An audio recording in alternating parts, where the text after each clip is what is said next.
नमस्ते।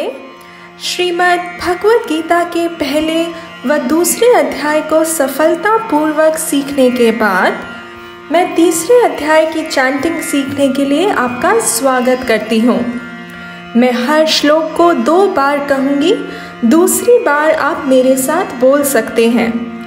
After having successfully learned the first and second chapter, I welcome you for learning to chant the third chapter of Srimad Bhagavad Gita.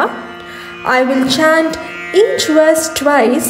You may please chant along with me the second time. Tasmat tvamindriyāṇyādau niyamya bharatarshava पाप्मानं प्रजहिह्येनं ज्ञानविज्ञाननाशनम् तस्मात् त्वमिन्द्रियाण्यादौ नियम्य भरतर्षभा पाप्मानं प्रजहिह्येनं ज्ञानविज्ञाननाशनम्। इसलिए हे अर्जुन, तुम पहले इंद्रियों को वश में करके ज्ञान और विज्ञान के नाशक इस काम रूप पापी को नष्ट करो। Therefore, O Arjuna, controlling senses at the very onset, destroy indeed this sinner, the destroyer of knowledge and wisdom.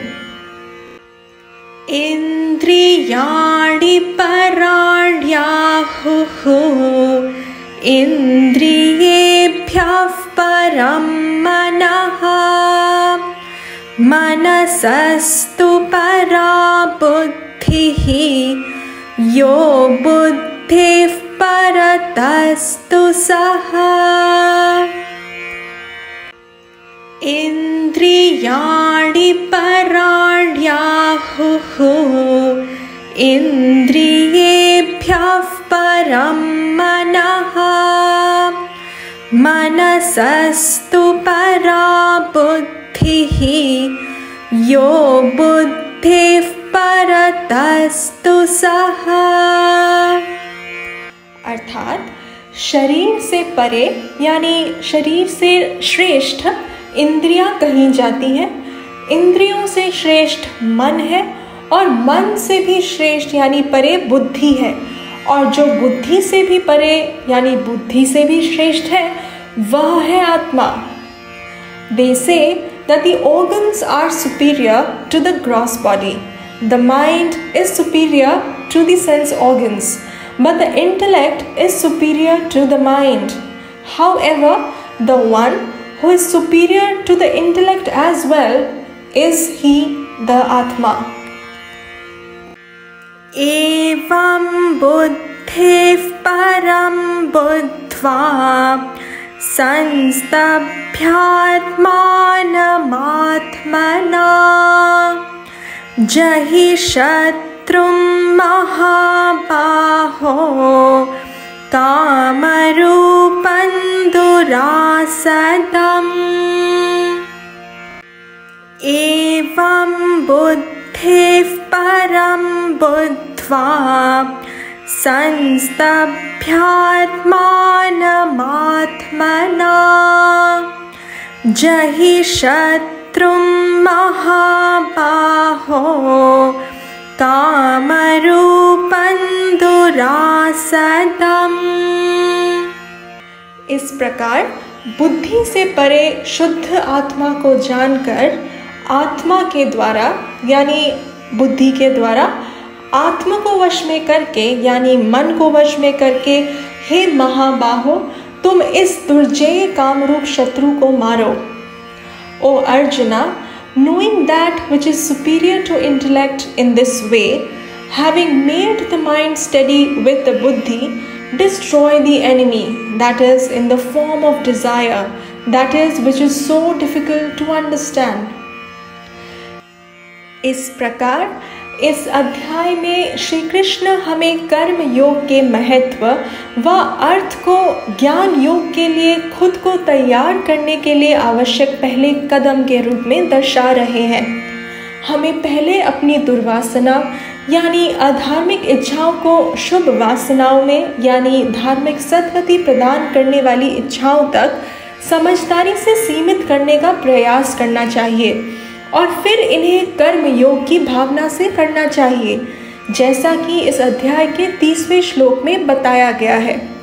इस प्रकार 30वें श्लोक को इस अध्याय का सारांश श्लोक भी कहा जा सकता है, जो हमें यज्ञ की भावना से कर्म करने का 5 रूपी कौशल प्रदान करता है, जिसे ही कर्मयोग कहा गया है। यह काम रूपी इच्छाएं ही है जो व्यक्ति के ज्ञान को व उसकी शांति और प्रकृति दोनों को छीन लेती हैं। एक बार जब राग द्वेष से पैदा हुआ काम कर्म योग के माध्यम से कमजोर हो जाता है, तब ज्ञान योग के माध्यम से हम अपने वास्तविक स्वरूप की खोज कर सकते हैं, जो अंततः व्यक्ति को पूर्ण स्वतंत्रता और खुशी देता है, जिसे ही हर इंसान अनिवार्य रूप से ढूंढ रहा है। This way, in this chapter, Sri Krishna shows us the importance and meaning of Karma Yoga as an essential first step required to prepare oneself for Jnana Yoga. We must make the effort to first reduce the Durvasanas, as in the unrighteous desires, to Shuddh Vasanas, as in righteous, dharmic, growth-inducing desires with discrimination, and then do them in the spirit of Karma Yoga as explained in the chapter and also in the 30th verse especially of this chapter. 30th verse thus is also said to be the summary verse of this chapter, giving us the 5-fold skill to do karma in the spirit of yajna, which alone is called Karma Yoga.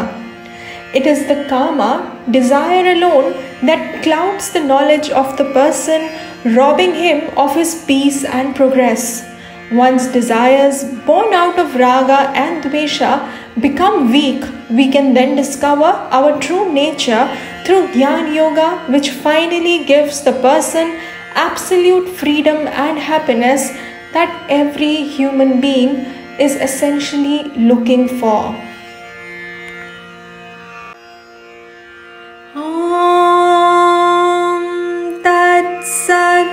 इति श्रीमद्भगवद्गीतासु उपनिषत्सु ब्रह्मविद्यायां योगशास्त्रे श्रीकृष्णार्जुनसंवादे कर्मयोगो नाम तृतीयोऽध्यायः।